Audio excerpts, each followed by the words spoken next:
அனைத்து இந்திய அண்ணா முன்னேற்ற கழகத்தினுடைய தொண்டர் நிலைய உரிமை மீட்பு குழுவின் சார்பாக அவருக்கு எங்களுடைய புகழை செலுத்துவதற்காக வருகை புரிந்து அந்த மாவீரனுடைய புகழ் உலகம் முழுவதும் என்றும் உலகம் இருக்கும் வரை நிலைத்து நிற்கும் என்பதனை இந்த நல்ல நேரத்திலே தெரிவித்து இன்றைக்கு நாம் சுதந்திர சுவாச காற்றை சுவாசிப்பதற்கு முதல் குரல் கொடுத்த மாவீரர் அழகுமுத்து கோன் யாதவ் அவருடைய புகழ் என்றென்றைக்கும் நிலைத்து நிற்கும் என்பதை தெரிவித்துக் கொள்கிறேன்.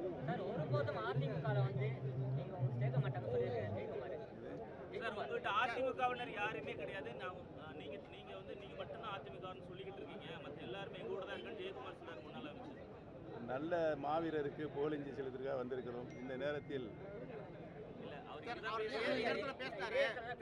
அதிமுக தொண்டர்கள் ரத்தத்தை குறித்த அட்டைகளுக்கு கட்சியில் இணைய வாய்ப்பில்லை என்று சொல்லியிருக்காரு. நடைபெற்று முடிந்த நாடாளுமன்ற தேர்தலில் புரட்சித் தலைவர் எம்ஜிஆர் அவர்களும் புரட்சித் தலைவி மாண்புமிகு அம்மா அவர்களும் 50 ஆண்டு காலம் தங்களுடைய இரத்தத்தை சிந்தி வளர்த்த இந்த மாபெரும் இயக்கம் இந்த தேர்தலில் படு தோல்வி அடைந்ததற்கு யார் காரணம் என்பதனை மக்கள் நல்ல தீர்ப்பினை வழங்கியிருக்கிறார்கள்.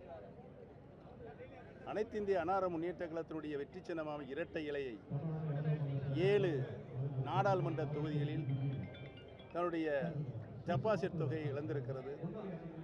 13 இடங்களில் 3வது இடத்திலும் 2 இடங்களில் 4வது 5வது இடங்களிலும் அதனுடைய நிலை இன்றைக்கு உருவாகியிருக்கிறது. உருவாவதற்கு காரணம் அனைத்து இந்திய அண்ணா முன்னேற்ற கழகம் தொண்டர்களுக்கான இயக்கமாக தொண்டர்கள் இயக்கமாகத்தான் புரட்சித் தலைவர் எம்ஜிஆர் அவர்கள் இந்த இயக்கத்தினை உருவாக்கினார்கள், நிறுவினார்கள். மாண்புமிகு அம்மா அவர்கள் இந்த இயக்கத்தை மாபெரும் இயக்கமாக யாராலும் வெல்ல முடியாத இயக்கமாக இந்த இயக்கத்தை உருமாற்றினார்கள்.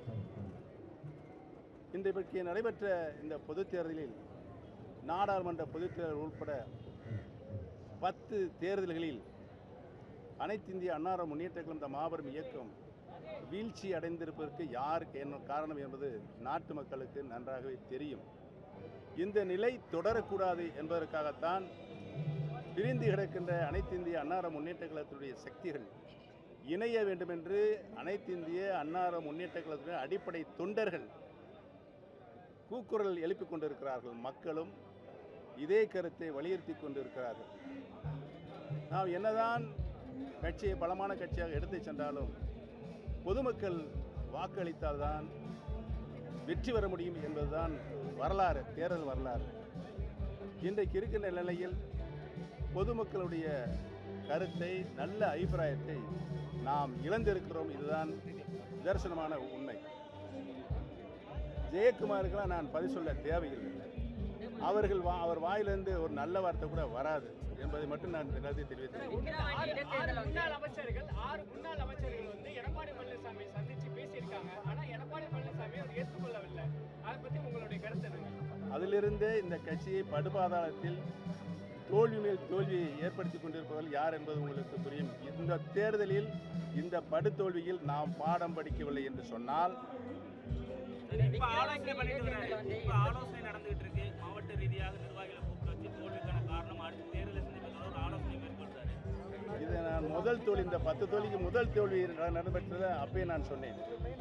தோல்விக்குரிய காரணங்களை அறிந்து புரிந்து நாம் அனைவரும் அந்தந்த பகுதிகளில் தொகுதியில் சென்று கட்சியை வலுப்படுத்தக்கூடிய பணியை செய்ய வேண்டும் என்று சொன்னோம். யாரும் கேட்கல. விக்கிரவாண்டி இடைத்தேர்தல் அதிமுக பொறுப்பாய்ப்பு. ஆனால் வாக்குப்பதிவு 83% பதிவாயிருக்கு.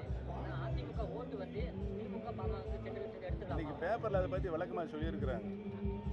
அறிக்கை விட்டாங்க, அதிமுக ஓட்டு யாருக்கும் போடக்கூடாது, நடுநிலை வைங்க சொல்லி. 83-84% வாக்குப்பதிவில் இருந்தால் அதிமுக ஓட்டும் சேர்த்து தான் பதிவாகி இருக்கிறது என்ற நிலை இருக்கிறது.